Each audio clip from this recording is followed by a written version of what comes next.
हरियाणा के फतेहाबाद से खबर, जहां पर फिरौती मांगने के मामले में देवेंद्र बबली ने संज्ञान लिया है। देवेंद्र बबली ने फतेहाबाद एसपी को फटकार लगाई है। गृह मंत्री अनिल विज और डीजीपी से भी बातचीत की। आरोपियों की गिरफ्तारी जल्द करने की मांग की है। दुकानदार से 50 लाख की फिरौती मांगी गई थी। टोहाना में बॉक्सर गैंग की तरफ से फिरौती मांगी गई थी। तो बॉक्सर गैंग की तरफ से यहां पर फिरौती मांगी गई थी। और साथ ही जानकारी आपको दे दें कि संज्ञान यहां पर देवेंद्र बबली की ओर से इस पूरे मामले को लेकर लिया गया है।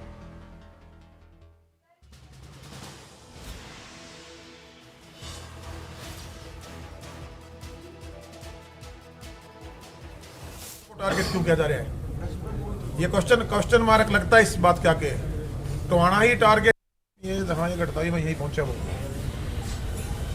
यहाँ स्पेशल टीम आपकी जो भी है फतेहाबाद से भेज दो। मुझे रात में रेस्ट चाहिए बंदी। कहाँ लग रही है हमारे टोहाने की लग रही है टीम जो सीआईए की है। और मुझे रात को अरेस्ट करने हैं, मैं यहीं बैठा हूँ। ये गुंडागर्दी या इंटेंसली करवाई जा रही है, कौन है इसके पीछे? मैंने आपको याद हो जब पहली गोली चली थी मैंने तब भी कहा था, दूसरी चली मैंने तब भी आपको कहा। आज ये बिल्कुल पुख्ता मैं इस बात पे विचार करने मजबूर हो गया हूँ कि इनकी हिम्मत नहीं है। ये हो कैसे रहा है टोहाना के अंदर? सिर्फ टोहाना को टारगेट क्यों किया जा रहा है, ये क्वेश्चन मार्क लगता है इस बात क्या के टोहाना ही टारगेट क्यों? यहाँ टीम भेज के मुझे इसका असर सभी आंतना है। मेरे डीजीपी साहब से बात हुई है, गृह मंत्री से बात हो गई है, इस पर कार्रवाई चाहिए मुझे सुबह तक।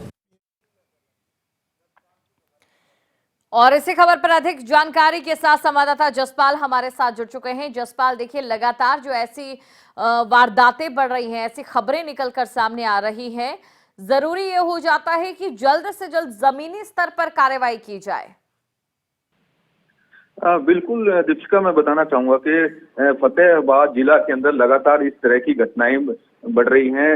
और पिछले दिनों की अगर बात की जाए तो टोहाना में करीब 6 से 7 ऐसी घटनाएं हो चुकी हैं गोलीबारी की। दुकानदारों को दुकानदार के दुकान पर जाकर है वो गोलियां चलाई जाती है, फिर उनसे फिरौती मांगी जाती है, पैसे मांगे जाते हैं।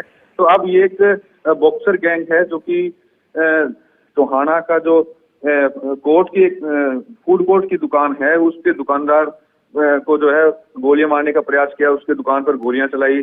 तो एक बड़ा एक इश्यू ये बना हुआ है। तो वहां पर 3 जो गोलियां हैं वो दागी गई हैं और उस मौके पर वहां पर पुलिस भी पहुंची और उसके बाद पंचायत मंत्री देवेंद्र सिंह बबली पहुंचे। उन्होंने साफ तौर पर यही कहा है कि उनकी जो अनिल विज से भी बात हुई है और डीजीपी से भी बात हुई है और एसपी की भी उन्होंने लताड़ लगाते हुए कहा कि अगर उन जो दोषी हैं उनको नहीं पकड़ा गया तो पुलिस पर भी कार्रवाई है वो बनती है। और कहीं ना कहीं उन्होंने ये एक निशाना भी साधा है कि टोहाना को ही टारगेट क्यों किया गया है। बिल्कुल जसपाल, शुक्रिया तमाम जानकारी को दर्शकों तक पहुंचाने के लिए। मेरी अभी जब मेरे को सोशल मीडिया के माध्यम से और मेरे पीए निशान जी का फ़ोन आया, इन्होंने बताया कि ऐसे गोली चलने की वारदात हुई है, तो फौरी तौर पे मैंने उसी टाइम हमारे यहाँ जो अधिकारी बैठे हैं डीएसपी से और हमारे एसपी से और डीजीपी साहब से और होम मिनिस्टर से मैंने बात की। इसके पर कड़ा संज्ञान लिया जा रहा है, कड़ी कार्रवाई इस पर होगी। और ये बड़ी चिंताजनक बात है कि पिछले 3 महीने में 3 बार गोलीकांड टोहाने में हुआ है। ये कहीं ना कहीं हमारे लॉ एंड ऑर्डर पर सवालिया निशान खड़े करता है।